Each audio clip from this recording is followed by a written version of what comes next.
How does therapeutic coaching work with addiction?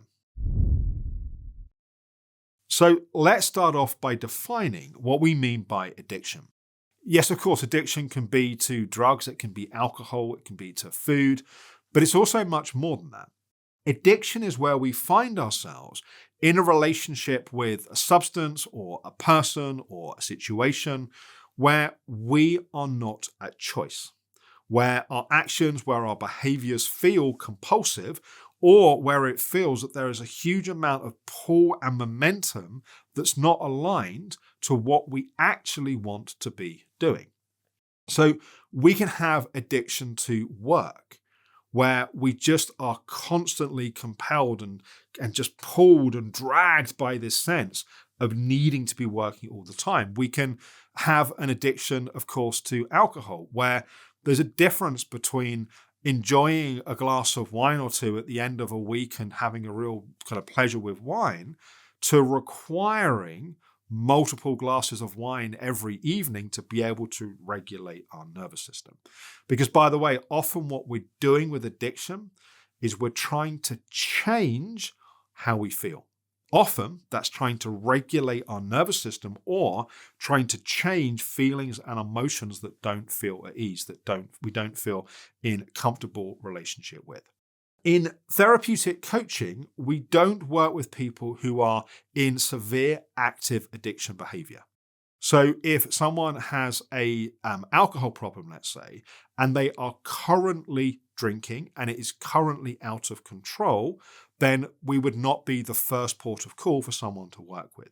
If someone has been sober for a period of time and they are looking to explore some of the underlying patterns of behavior, some of the underlying issues, they're looking to learn how to better regulate their nervous system, then it would be appropriate to work with therapeutic coaching. And so we're very clear in our training around what's appropriate, where the edges are, where there may need to be a collaborative relationship with another practitioner that has more specific addiction experience. In therapeutic coaching, there's some really key pieces that we see with addiction. One of which is often the public narrative or perception around addiction is that people are addicted because they're trying to feel good. Like people are taking drugs because they want to have, ecstatic experiences, or people are using alcohol because they are sort of partying and having a great, wonderful time. That is not typically the case. Typically, when someone is addicted to something, they're not trying to get above neutral, they're trying to get back to neutral. They've learnt that that thing helps them get to a point of regulation and functioning. Often what's also happening is it is a way of masking, a way of hiding, a way of pushing away feelings, emotions, traumas that are not processed and are alive in their system. We also recognize that addiction has different layers to it. What is often the surface layer is the habit level. That is the habit of the thing that the person does. For example, every time that we get in a lift or an elevator, what do we often do? We take out our phone when we start looking at our phone. That's a habit, right? Or the first thing you do when you wake up in the morning is you go on your phone. A habit could be that as soon as we're outside, we take out and we smoke a cigarette. Or it could be that every time that we are on the way home from work, we stop at the pub and we have, a pint of whatever. So we have the habit level. In addiction, that habit level has got out of control. It has become more compulsive. And there's also not a stop button. So for certain people, particularly if they have strong chemical addiction, they don't have the same stop button that other people might have. That's one of the core characteristics often with an alcoholic. They cannot have one drink. So the habit level needs to be to stop the habit before it starts, not a moderation after, one drink won't hurt. That is not true for someone that is a kind of classic alcoholic in the sense that there is that biological addiction that happens. So we have the habit level, we have the sort of behavioral level. Underneath that, we often have an avoidance level.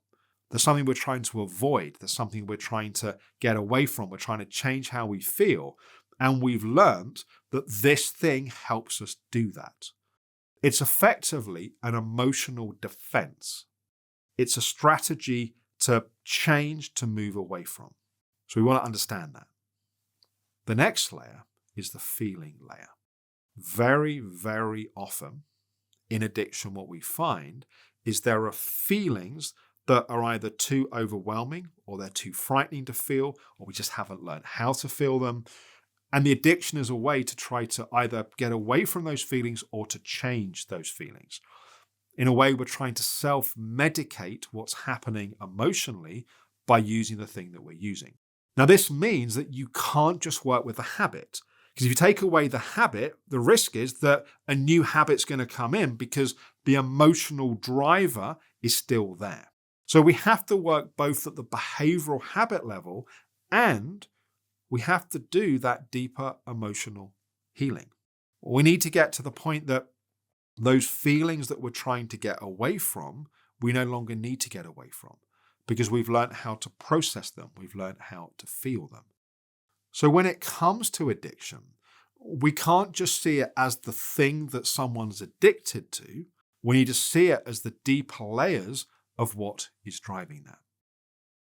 We're often then in therapeutic coaching working at these multiple layers. We're often also working at a layer of having the commitment and the accountability for the client, right? Often we have to work at self-esteem issues as well because there's often the belief, I just don't have what it takes to not do this. I'm always going to be this way. So addiction is nearly always a symptom of something else. We need to map the issue to understand what that is and then use the various tools in the therapeutic coaching toolkit to then work with those different pieces. If you'd like to see an example of me working with someone with alcohol addiction using therapeutic coaching, check out Nicole's story on my YouTube channel in my series In Therapy with Alex Howard, and you'll see a number of these principles coming alive in that film of using these tools. If you'd like to find out more about training to become a therapeutic coach, you can go to therapeuticcoaching.com, where you can book a free discovery call and speak to one of our team about this training and about what's involved. Hope that's been helpful. Thank you for watching.